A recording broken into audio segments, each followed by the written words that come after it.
In today's video, I'll be showing you how you can easily create this simple carousel animation using on-click and on-drag animation. Let's jump straight into it. First, you'll need to come up with the concept on how you want the carousel animation to look like. For my carousel, this is the screen that I set up. We have this text here. This is an example of a portfolio site. The bottom section here is the actual carousel that we want to animate. I have 5 different items here showing different projects, each item having its own image, the number, the title of the project, as well as the category.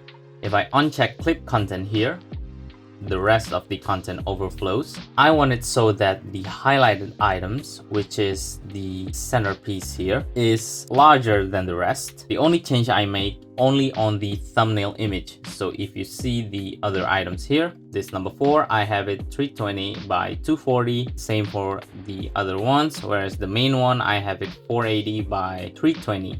As for the text, I didn't make any changes there, but you can do that if you want to experiment with a couple of different styles. The animation that I want to happen is when I click on the arrows, the other item will slide in depending on the direction, and that newly highlighted items will transform the size of the thumbnail image, and then the former highlighted item will slide out of place and it will shrink down to the default size, which is the smaller size here.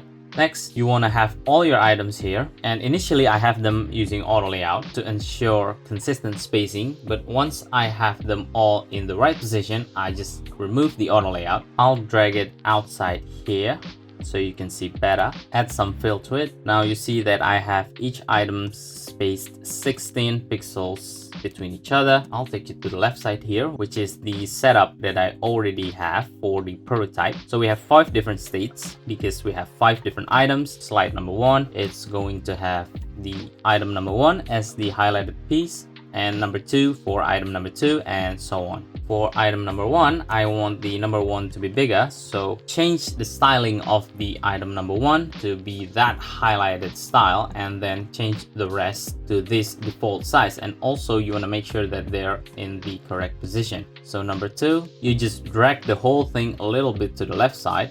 Make sure that the number 2 here is actually at the center of the container here. You just move the rest accordingly. Keep an eye on the spacing, because if you're not using auto layout, even though it might look like they have the right spacing, you still want to make sure using the value, which you can easily do by holding Alt while selecting any of the frame and just hover your mouse around, and you can see the distance or the spacing between elements. Same for number 3, number 4, and also number 5. I'm using arrow buttons so that you trigger the interaction using this arrow. If I go into prototype mode, Shift E, you'll see these connections here.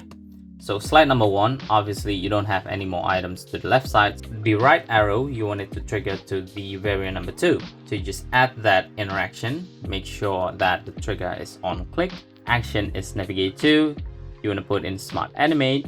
The default setting, which is the ease out 300 millisecond, is already looks pretty good for most interactions, so I'll just leave it at that. You do the same for the rest of the variants. So variant number 2, the left button is going to trigger going back to the variant number 1, whereas the right button is going to change the highlighted item into number 3. And same thing for number 3, go back to 2 or move forward to number 4, and the last one is going to be number 4 to 5. And the last variant here, obviously you don't have any more items to the right, so you can just disable that. Let's play the prototype once again. So basically all I'm doing is just, if I click on this right arrow, it changes to variant number 2, which highlights that item, and this number 1 slides out of place. Right, one more time, and now number 3 has taken its place. Number 2 moves to the left, and number 1 moves even further to the left side. Click one more time, the whole thing shifts one more step to the left side, and the last step here. And as for the arrows themselves, you can see that I have this little hover interactions. So when my mouse is hovering on the buttons itself, it's gonna change color a little bit. The white becomes a little bit gray. That's very simple to do. Again, all you have to do is just create a component, which I've done here. I have 3 variants for the arrow. The default one with the black background and the white fill, the hover state with the gray color for the arrow, and you can just add an interaction while hovering. So whenever you're hovering on this, it will change to this variant. And the last one is disable. This is useful when you're on the either end of the slide. So for example, slide 1, you don't want the left arrow to be clickable. You can just change the state to disable, and same thing for slide number 5. So the right arrow this time is going to be disabled. Once you have all that set up, all you have to do is just play the prototype and you'll see the interaction works smoothly. There's also another way that you can animate this using drag interaction without clicking on the arrows themselves. So let's duplicate the whole thing here. Now I have this new set of slides. For this animation, I'm not going to be using the arrows because we'll be using drag interactions. We can just delete that.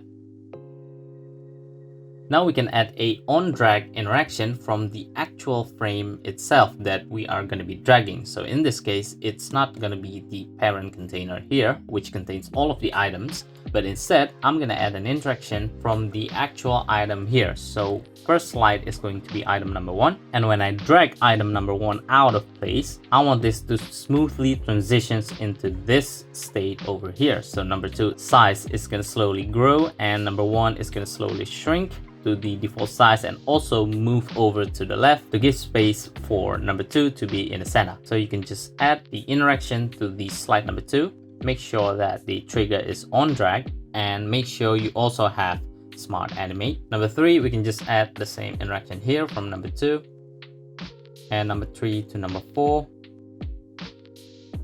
and the last one.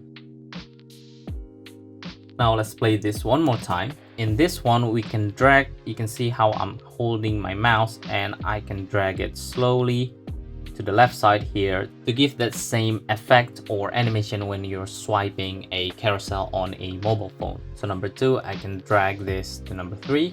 I can drag this one more time and one final time to get to the last item here. That's it for today's carousel tutorial. I hope you found this video useful. If you do, make sure to subscribe, leave a comment down below, give it a like, and I'll see you on the next one.